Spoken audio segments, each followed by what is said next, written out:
Well, hello. Nice to meet you guys. Hi, Chris. Hi. Hey, Chris. Nice to meet you. I got to watch all 4 songs live in studio. What a treat. What a treat. So, what can you guys tell me about the first song you sang, The Joint, which we didn't have one. Sorry. but hello. Hello. The Joint is the only 80s song that we ever wrote, and I'm so proud of it. I don't know what to say about it. It's probably the first song that I had my hands in most of the production. It was the very first time. And it's kind of a cool story. I don't know if I want to tell that whole story, but He's giving you the mic. No, you start the story because it started with you.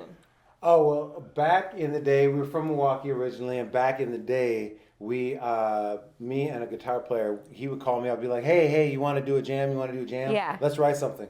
So I'd go over to his house and be like, what do you want to do? And I have my little keyboard. And this particular time, I was like, let's do some 80s stuff. Like, I don't know if Prince or something. Let's just jam out. An 80s vibe. Yes. Yes. That was it. And that's where the song first started.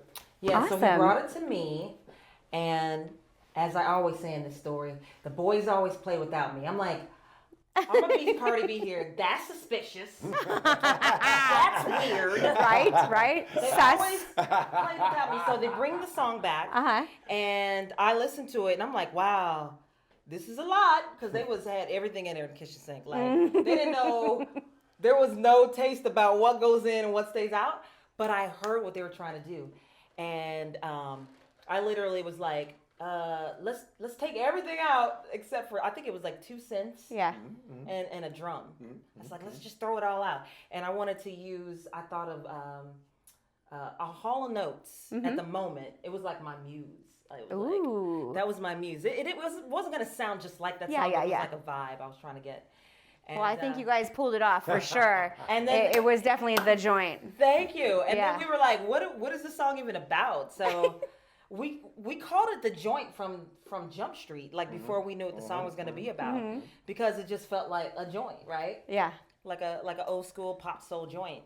And then when we start writing the song, I Thought It Was You, it's really about like a one night stand where you kind of connects with somebody, like a little bit more on the spiritual, you know, like you're so either high, drunk, you don't even know what. Yeah. That you make a very special connection, but then when you see them the next day and y'all sober, you're like, wait a minute. I thought it was Where's that you. joint? Where's that joint? Basically, like I thought it was you. It was really that joint. Like, yeah, I love that. I love anyway, that. that's the song. Okay, we're gonna hop and skip to my favorite song because I want to hear some background story of I Do. Please, I was jamming back there. I think my team got like a video of me. Give me some info of I Do. Like, how did that song come to be? Because it's amazing. It's fire. I love it. Thank you. I love it. I feel so blessed you guys were here in my studio on Urban Soul Live performing that live for me. Concert of me. Right? It's crazy because that song we originally wrote for another artist. Like, we didn't even write it for ourselves. But Charles, you take this one. Well, it started out in an Uber ride. I used to drive Uber ride. Yes, I used to drive Uber a lot. And so I was very good at starting conversations. Sometimes people didn't want to talk. This guy did want to talk. So he's from England. And so we're talking, and he finds out I'm in the music industry, and he said, "Oh, well, can I hear some of the stuff you've done?" So I played some stuff, including The Joint. Yeah. And he's like, "Well, do you guys write that?" And I was like, "Yeah, we write our stuff." And he said, "Would you be interested in writing for some major label artists? We're looking. There's a couple of major label artists that are in the studio, and they need more. What are the chances? And that's crazy. So we wrote 2 songs for this particular artist, and I Do was one of them. That particular artist ended up being in a fight with their label and decided. Also, it's important to note that we wrote, I think, was it 3 or 4 songs? 3 songs. We wrote 3 songs in 7 days. And when I say write, they were produced. The top lines were written with the melodies and the lyrics. Then it was mixed and mastered as demos. It was the fastest turnaround we have ever done. Now, we didn't do it alone. We had some friends helping, 1 or 2 producers, and another writer. I can't remember. Wow. A third writer. How many songs? Wait, again, tell our audience. How many songs in 7 days? 3.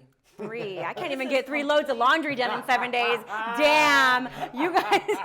But I was wow. up to like 3 a.m. Like, where is everybody? Because Were the boys asleep? Were the boys asleep? The boys were asleep. That's weird. That's Sus. suspicious. Hold on. It was for 2 female artists, so I couldn't record the parts because they were for female artists. Okay. We'll Yeah, give but I was up point late, like- point for Charles. Okay, point for I Charles. felt like Been throwing me under the bus the whole time. I can only take so many hits from the bus. right, but I did feel like it was all on me because I had to like lay the vocals down and do all the edits and get it in at the buzzer. Well, you guys did the damn minute. thing because that song is I amazing. love that people love that song. Yeah, It's people do amazing. love Because we weren't gonna release it if she hadn't have, and because she hadn't. Everything happens for a reason, and mark my words, people, you will be hearing it on the radio very soon because it is super catchy. I'm gonna be tagging it in all my stuff, and I'm gonna be like, I do. In the shower, yeah. I love it. It's so catchy and beautiful. Okay, you guys, if we can, where can we go see you guys live? Where are you gonna be performing? I don't know. Here. Oh yes, please. Again, we'll get that on the books. Are you guys gonna be performing live anywhere soon? Not anytime soon. Okay. We've been focusing more on the studio, and I like it. We actually have. I don't want to say exactly. You don't have to. You can tell me when the cameras go off. Well, I know where to get my St. Oshun fix, but where can everybody follow you guys? They can follow us at STOSHUN. That's Saint ST Oshun OSHUN on all platforms. It's spelled the exact same way on YouTube, on TikTok, on Instagram, on Facebook, and don't forget Spotify, Apple Music, Tweezer, Tidal. We're on all major platforms. There you go. Yeah, make sure you guys download all their songs, all their music. This has been Urban Soul Live. Thank you guys for being here with our special guest, St. Oshun. We'll love to have you guys back again and again and again. Yay! Thank you, Chris. Thank you. You're welcome.